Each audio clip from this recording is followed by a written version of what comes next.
Hello!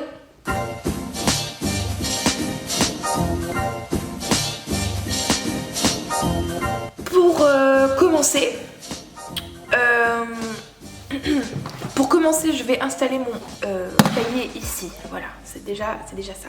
On va partir sur un espèce de constat assez simple. Déjà, la question de la séduction, c'est vraiment la question qui revient très très souvent, notamment dès qu'on commence à parler du harcèlement de rue. C'est souvent, mais alors, comment est-ce qu'on fait pour draguer? Et il y a énormément aussi de coachs séduction, de personnes en fait qui essayent de donner des conseils sur comment on séduit. Moi, je pense que le problème, c'est pas tant la façon de séduire, c'est surtout le fait de le faire ou pas. Moi, ce que j'ai pu remarquer au travers des conversations que je pouvais avoir avec mes proches, avec mes amis ou encore avec des personnes sur internet, c'était qu'il y a beaucoup de pensées limitantes ou d'idées reçues par rapport à la séduction, par rapport à la drague. Et aussi, alors déjà c'est très genré, c'est-à-dire que concrètement les hommes et les femmes ne reçoivent pas les mêmes conseils concernant la séduction. Et notamment du côté des femmes, je pense qu'on a souvent tendance à plutôt freiner la séduction, comme par exemple quand on dit qu'il ne faut pas coucher le premier soir. Alors vous me direz, ça n'a aucun rapport avec l'histoire de la séduction, mais ça encourage quand même les femmes et ça suggère qu'il ne faudrait pas aller trop vite. Donc ça c'est une première chose, mais on peut aussi citer le fait qu'on conseille souvent de « Oh mais laisse-le mariner », voilà, donc aussi fuis-moi, je te suis, suis-moi, je te fuis. Faux est tellement évident que je ne trouve plus de sens à ce jeu excitant. C'est bon mais c'est lassant. Pour moi c'est complètement du bullshit. Déjà laisser mariner quelqu'un ou fuir quelqu'un, c'est aussi la meilleure façon pour qu'il ne vous remarque jamais. Pour aussi qu'il interprète ça comme étant du désintéressement et concrètement je ne pense pas que l'ignorance pousse à l'intéressement. Voilà, parce que moi concrètement quelqu'un qui se désintéresse de moi, je me désintéresse de lui en fait assez facilement et je pense que c'est quand même assez global, mais bref. Et puis le faire mariner et prendre, ou la faire mariner, ou enfin peu importe, c'est aussi une bonne façon de se faire prendre la place quoi. Combien de fois ça vous est arrivé que vous avez un crush sur quelqu'un, vous essayez de le draguer, vous appliquez cette bonne vieille méthode de l'ignorance suivie de prendre son temps, suivie de surtout ne pas trop montrer son intéressement trop vite parce qu'on ne sait jamais que la personne se carapate, en sachant que si la personne se carapate, elle se carapétera de toute façon, mais bref ça on en reviendra un peu plus tard dans la vidéo. Et bim, la meuf ou le mec se met en couple, mais pas avec vous. Je suis personnellement convaincue que ce n'est pas la façon de faire, c'est d'ailleurs quelque chose que je n'ai jamais appliqué et en fait tout va très bien pour moi au niveau séduction. Aussi, il y a aussi cette règle préétablie que les hommes doivent faire les premiers pas, c'est ce que je disais un peu dans l'histoire de genrer la séduction. Les hommes doivent faire le premier pas et c'est généralement un conseil qu'on donne aux hommes, alors que, et en fait un peu toute la pression en fait, de la séduction et du démarrage d'une relation est beaucoup sur les épaules des hommes. Pour le coup, on encourage plutôt les femmes à être plutôt passives. Et du coup les femmes ont tendance plus à attendre qu'on leur propose de sortir avec elles plutôt qu'initier en fait la relation. Là quand même je dois faire un disclaimer, parenthèse quand même sur ce point. Il y a quand même des choses importantes à rappeler quand on commence à parler de drague, de séduction, de crush. Des choses qui me paraissent assez importantes. Je veux notamment parler de tout ce qui est drague de rue, harcèlement de rue, où en fait la frontière est très faible et où en fait on sait pas trop exactement quoi faire avec cette problématique. Alors le but c'est de pas faire une vidéo sur le harcèlement de rue parce que ça a déjà été traité 20 fois, une problématique de la drague de rue quand même, c'est que sous couvert de se dire oui mais c'est la femme de ma vie ou c'est l'homme de ma vie, il faut absolument que je lui parle, il faut absolument que je lui dise que j'ai complètement croché, j'ai complètement flashé, c'est que ça quand même ça repose uniquement sur le physique. Enfin, c'est-à-dire que vous n'avez aucune idée quels sont les hobbies, comment on appelle ça, les centres d'intérêt, quels sont les centres d'intérêt de la personne, si la personne, les opinions de la personne aussi, si vous allez aimer une conversation avec elle ou pas. vous n'avez aucune idée. Donc en fait parler de crush ou alors même de femme de sa vie en fait, parce que ça j'ai déjà entendu l'argument de dire oui mais si c'est la femme de ta vie, il faut bien aller lui parler.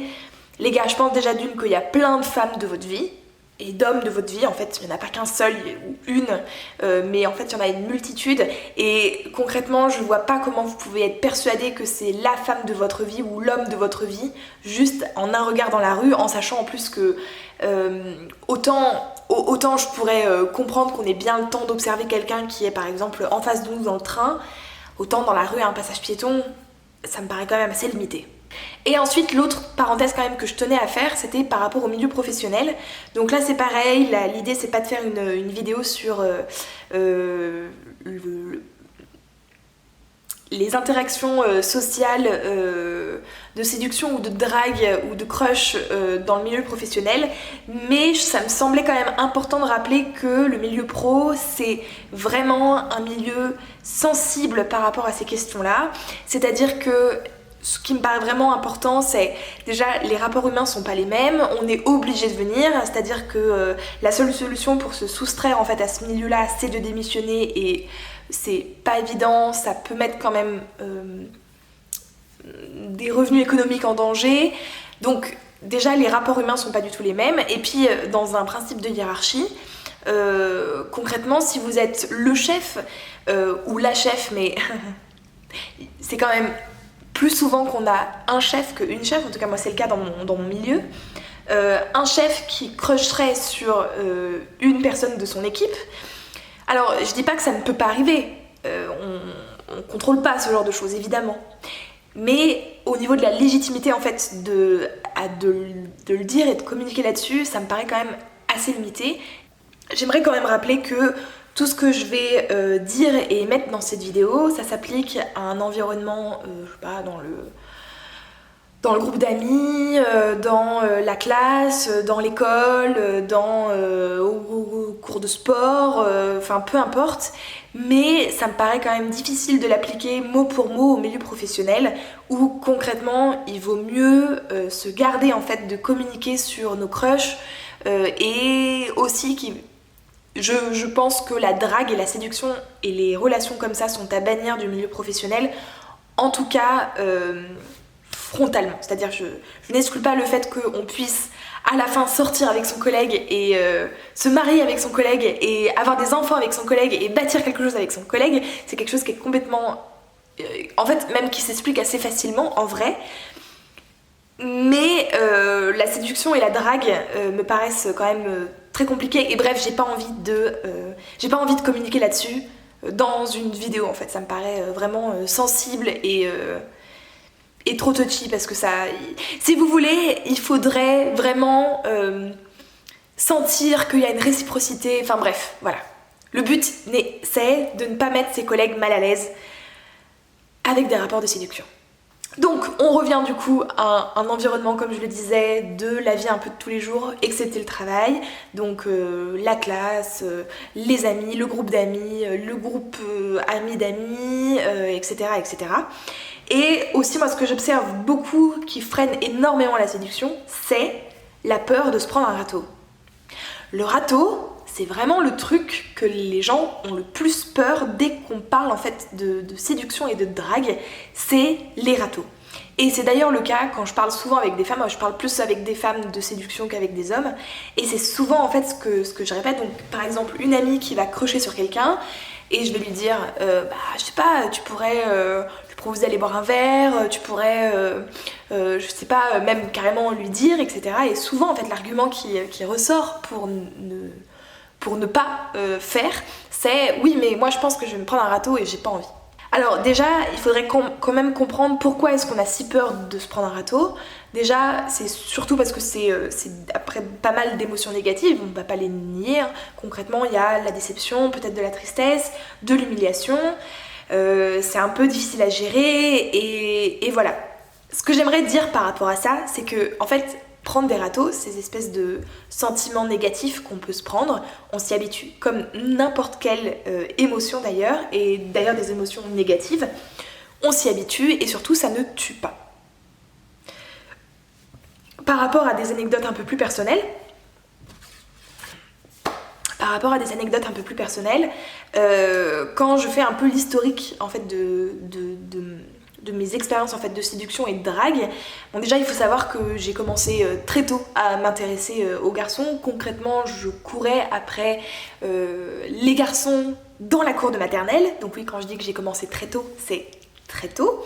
Il faut dire que en fait, Mathieu, 4 ans, n'a pas voulu être mon amoureux à l'époque. Alors, j'ai aucun souvenir en fait des émotions que j'ai eues à du coup 4-3 ans sur ça. Donc je peux pas vraiment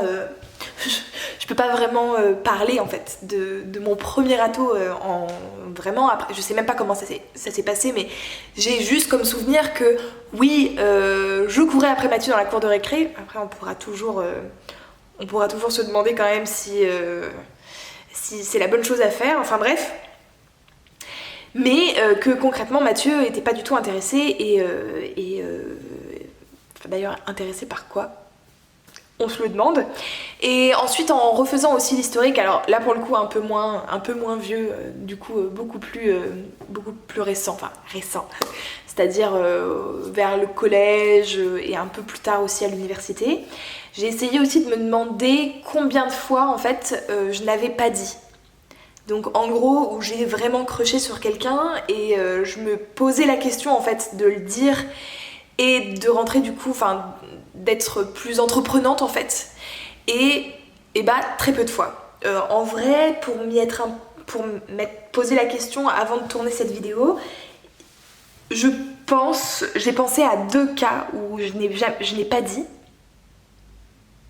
Donc vraiment en fait j'ai gardé mes crushs pour moi, en fait je n'ai jamais clarifié la situation. Et alors il y en a certainement d'autres que j'oublie, etc. C'est pas un chiffre établi. Mais par contre dans la plupart des cas, ce qui est intéressant à dire peut-être ou à partager, c'est de se dire que dans la plupart des cas j'ai toujours pris l'avant en fait, et je suis toujours allée voir les personnes à un moment ou à un autre et pour dire, alors au collège c'est est-ce que tu veux sortir avec moi, mais à la fac c'est ouais, tu me plais, est-ce qu'on peut aller boire un verre.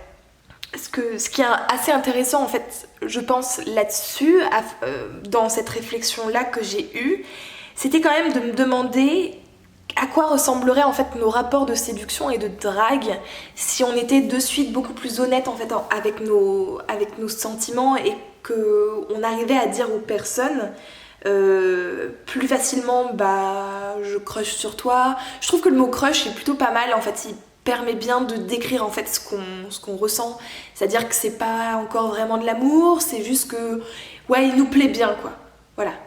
Déjà je pense que ça aurait comme impact qu'on se prendrait nécessairement plus de râteaux, hein, c'est clair, parce qu'on ne peut pas plaire à tout le monde. Et en fait la séduction, c'est pas on rate notre séduction, c'est pas, en fait la séduction on a tendance à penser que c'est l'art d'obtenir quelqu'un, mais en fait c'est pas ça.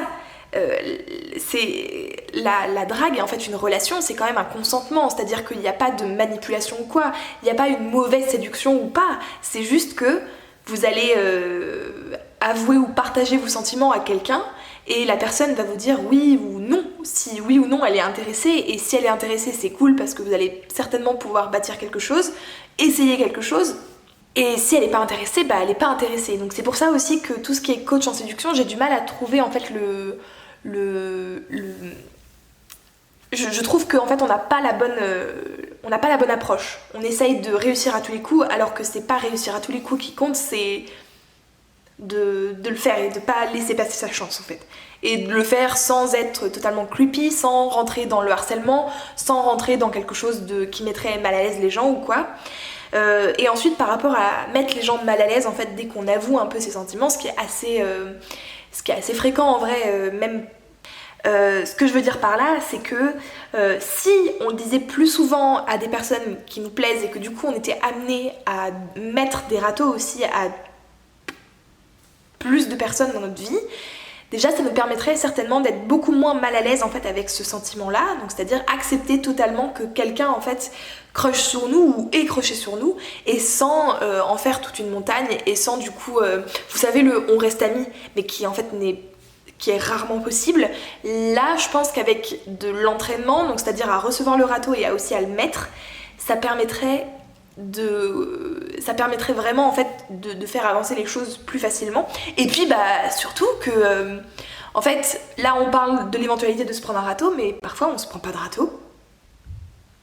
Et ça c'est assez important quand même de le savoir, c'est-à-dire que je me suis aussi posé cette question-là, c'est-à-dire dans toutes les relations donc, qui ont marché, donc c'est-à-dire là où il y a eu un démarrage de relation, alors pas à tous les coups, mais en fait dans la plupart des cas j'ai été à l'initiative. Donc ok, on y va, on le fait, coucou tu me plais, ok toi aussi, cool, ok c'est bien. Voilà.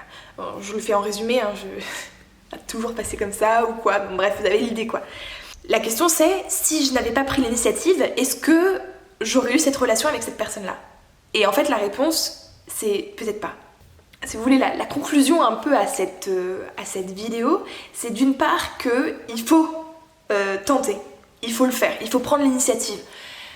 Le but c'est de pas être creepy ou alors de pas faire un truc comme je le disais par rapport qui dérive en fait sur du harcèlement ou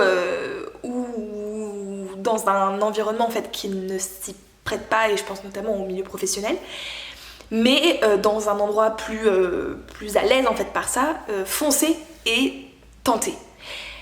Se dire que prendre un râteau c'est pas grave. Voilà, vous allez vous en remettre, on ne meurt pas d'un râteau, et les mauvaises émotions qu'on a, concrètement on s'y habitue, et puis c'est pas, vous n'allez pas mourir d'humiliation quoi. Voilà, surtout que c'est pas, je comprends que dans des établissements comme les collèges et les lycées, il y a vraiment une pression sociale et qu'il y ait, qu'on peut un peu se faire tacler, etc. Mais concrètement dans le monde adulte, c'est plus trop le cas. Enfin, quand j'entends les gens parler des crushs des autres, des râteaux des autres, ils sont pas là en disant enfin il n'y a pas de ricanement quoi, c'est juste ouais non, il était pas chaud, voilà, tout ça. Donc c'est quelque chose quand même qui est assez pris au sérieux, vous pouvez vous sentir à l'aise en fait. Et même si vous m'écoutez et que vous êtes au collège ou au lycée, sachez que je me suis pris un nombre incalculable de râteaux pendant ma scolarité, que ce soit au collège et au lycée. Certainement que des personnes ont rigolé, se sont moquées, enfin peu importe, de toute façon il n'y a pas besoin de se prendre des râteaux pour que les gens se foutent de votre gueule en vrai, donc no panique. Et je suis pas morte, et alors bon, au collège ça n'a pas trop marché, mais au lycée en vrai l'initiative c'était bien de la prendre. Voilà. Je vais m'arrêter là pour cette vidéo, j'espère qu'elle vous aura plu, qu'elle vous aura aussi encouragé à prendre les devants et à avouer un peu plus en fait nos sentiments. Si vous voulez, c'est un processus, c'est-à-dire que plus on dira aux gens tu me plais, et plus les personnes ne seront pas embarrassées en fait par ça et pourront juste simplement dire ok, je t'aime beaucoup aussi, mais pas pareil. Je vais m'arrêter là et je vous souhaite du coup de bons râteaux, mais aussi de belles réussites. Foncez et aimez-vous les uns les autres. Ciao!